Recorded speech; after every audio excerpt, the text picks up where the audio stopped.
proposé à Yannick Le Guiner de, voilà, de venir présenter une entreprise qui est le pôle éco-design, tout près d'ici, hein, basé à Gardanne. Je suis encore sous le charme de tout ce qui a été présenté par le SIAM. Et ça me fait vraiment regretter de ne pas y être allé parce que j'ai été invité et c'était vraiment trop chargé. Bon, bref, c'est assez fantastique. Alors, oui, le Pôle Éco-Design, c'est une agence de design qui est basée à Gardanne, donc tout près d'ici.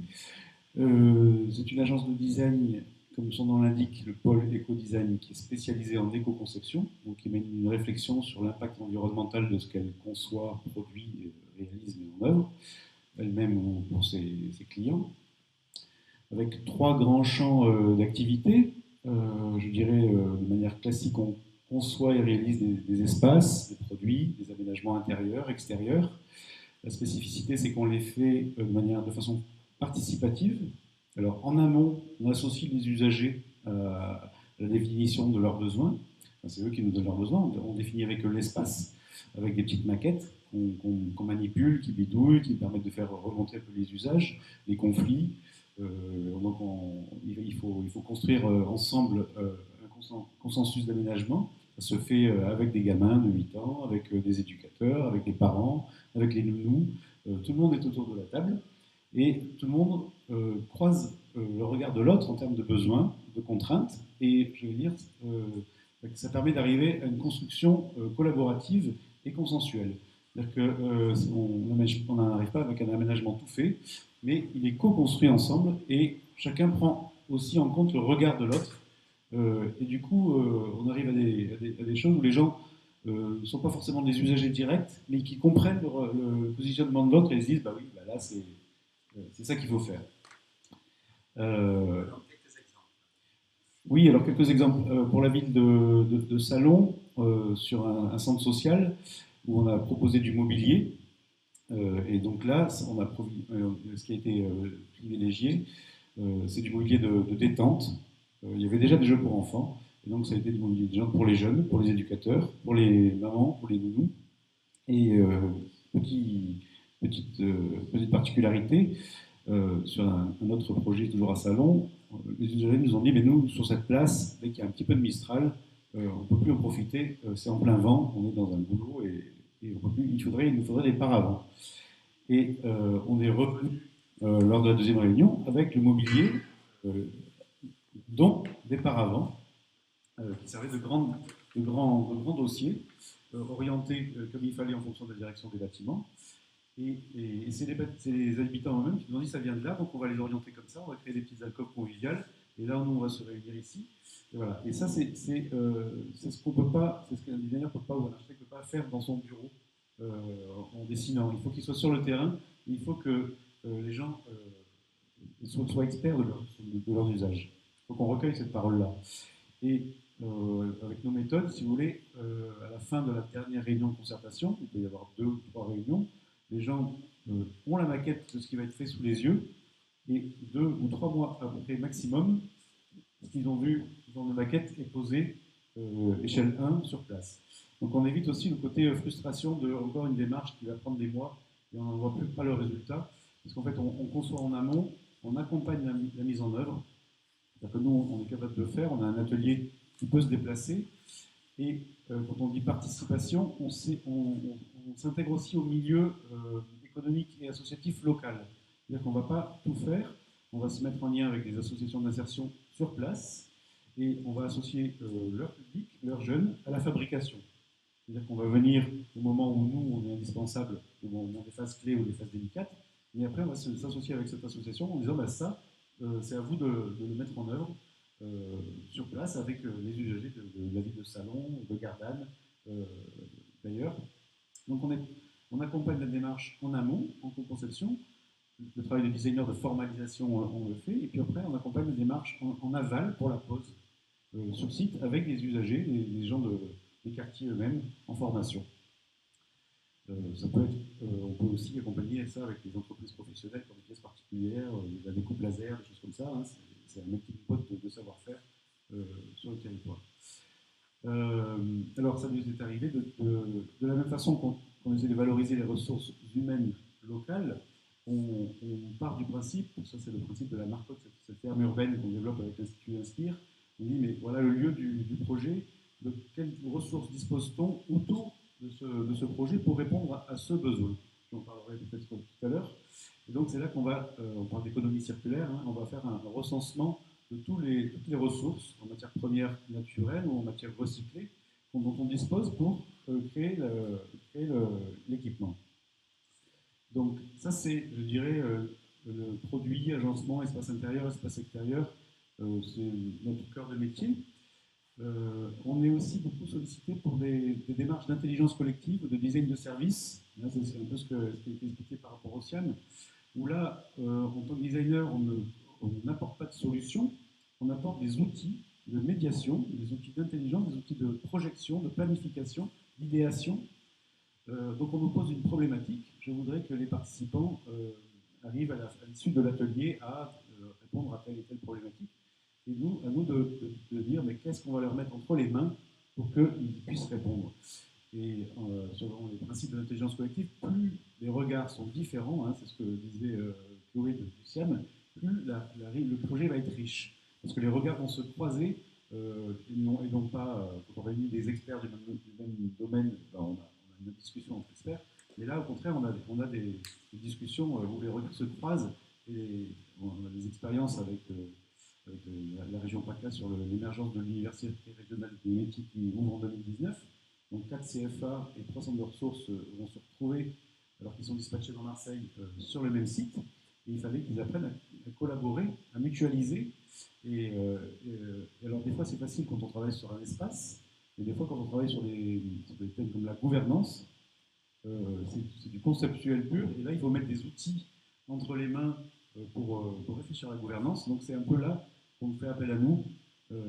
Et en général, la matière qui sort de ces ateliers-là est d'une richesse incroyable. On a les feuilles de route, hein, ça c'est aussi des outils couverts. Qu'est-ce qui va se passer, qu'est-ce qu'il faut qu'il se passe jusqu'à 2019, l'ouverture, pour que tout se déroule tel que vous l'avez planifié en fait. Donc voilà, ça c'est le deuxième volet. On accompagne des ateliers en design de service, intelligence collective. Et le troisième volet, il rejoint aussi le CIAM, puisque en éco-conception, en économie circulaire, dans toutes ces démarches de réduction des impacts environnementaux, on accompagne le Festival d'Aix-en-Provence, donc qui fait des opéras au mois de juillet. Et la particularité du festival, c'est que le festival a ses propres ateliers à Venelle, et ils réalisent leurs propres décors. Et il y a encore quelques années, dans le scénario du pire, c'était parfois 20 à 25, voire 30 tonnes de matériel qui étaient jetés à l'issue de la tournée, parce qu'ils n'étaient pas conçus de façon à être ne serait-ce que démantelés. Donc on accompagne depuis 3 ans le festival. Ça a donné des résultats assez impressionnants, hein, du fait de l'implication des équipes, parce qu'on a cette année, là, va sortir un décor 100% recyclable. C'est-à-dire qu'il n'y a aucun matériel ne va finir en benne en enfouissement. Tout va repartir en filière, l'acier, le bois, tout est conçu pour être démantelé. Il y a des matériaux biosourcés qui viennent remplacer des matières plastiques, donc elles peuvent être recyclées en matière bois. Je ne vais pas rentrer dans les détails, sinon j'en ai pour 2 heures. Mais en tout cas, ça marche très bien, à tel point qu'on va le mutualiser à l'échelle nationale. On a fait déjà des labos où on réunit le Théâtre du Châtelet, l'Opéra de la Bastille, Bordeaux, Mulhouse, Strasbourg, enfin, pour mutualiser ces démarches-là, parce que le festival est un peu, on va dire, la locomotive, hein, au niveau national, même si beaucoup d'initiatives se mettent en place. Alors, pour l'anecdote, on s'est aperçu, quand on fait une analyse de vie simplifiée d'un décor d'opéra, il y a sa production, donc les matières d'œuvre qui rentrent dans la fabrication du décor, il y a l'impact de sa fin de vie, mais il y a aussi la logistique, la tournée. C'est-à-dire qu'il y a entre 5 et 7 poids lourds qui vont faire le tour de l'Europe. Quand je dis le tour, c'est pas le tour, c'est tourner en étoile, revenir sur Aix entre chaque lieu de représentation. Et en termes d'émissions de CO2, par exemple, ça dépasse la fabrication du décor lui-même. Donc quand on fait une analyse globale, on s'aperçoit que la logistique est un levier sur lequel il faut qu'on tourne vers nous. C'est bon parce que je vais l'alpaguer juste à la fin de la présentation. Donc voilà, donc c'est vraiment un regard global que l'on porte sur, euh, sur un cycle de vie, hein, sur un objet. J'ai tout dit, j'ai quoi. Presque.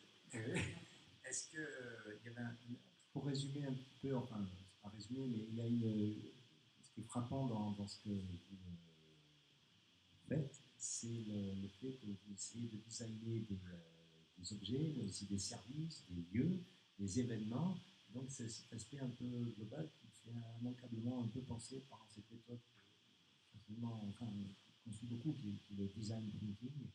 Et je pense que c'est une approche vraiment assez globale, qui est vraiment assez enthousiasmante, qui fait, au fond fait c'est un peu une absence de limite, de barrière à votre exercice. Oui. Alors, c'est vrai que la chance d'exercer ce métier, et que je le trouve vraiment, ça c'est super, on n'est jamais confronté à deux fois la même problématique, deux fois le même sujet. Donc à chaque fois, il faut se remettre en question. On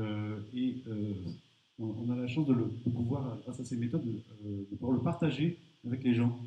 Et justement, de voir des gens qui s'émerveillent à dessiner des trucs, à créer, puis après à rentrer dans le concret.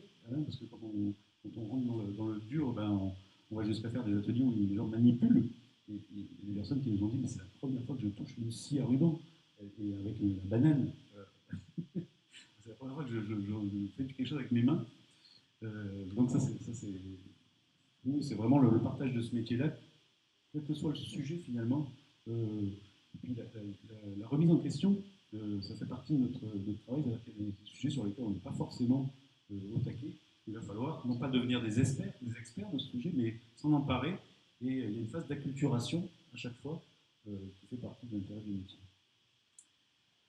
Merci infiniment. Donc, Yannick Levinaire, le pôle Eco-Design, peut être trouvé en ligne sur un site web. Oui, on a un site web, le pôle ecodesign.com. On a une page Facebook aussi. Et je peux finir sur une petite actu qui est un peu l'emblème de notre démarche un peu radicale en éco-conception. Là, on lance une gamme de mobilier qui s'appelle le mobilier in situ. On va tirer parti d'une contrainte qui est très forte dans notre territoire, où on est soumis à l'obligation légale de débroussaillement. C'est-à-dire que dès que vous êtes une institution ou un particulier avec de la pinède et des arbres autour, vous êtes obligé d'en abattre, de débroussailler puis d'abattre un certain nombre d'arbres. Et là, on propose, à partir du moment où vous avez un besoin, de venir sur place, de se mettre d'accord avec le forestier pour qu'il ne débite pas le tronc en petites sections, mais en sections de 3 mètres. On vient avec notre atelier mobile, solaire, je précise, un groupe électrogène solaire. On refend le tronc qui a été retenu en deux, et puis on fait comme ça vos aménagements, vos équipements, avec votre matière issue de votre site. Il y a des pièces métalliques qu'on vient joindre, qui sont fait arrousser par une entreprise de découpe laser. Donc là, on répond à votre besoin sur place, en concertation avec évidemment les usagers, avec la matière du territoire. Et voilà, c'est un peu la façon de voir si on pouvait arriver à faire à chaque fois de cette façon-là, ce serait bien. L'idée, c'est d'exporter la matière grise, hein, mais que la matière concrète reste dans un périmètre assez Beaucoup de richesse également dans cette formidable initiative. Et on vous remercie infiniment.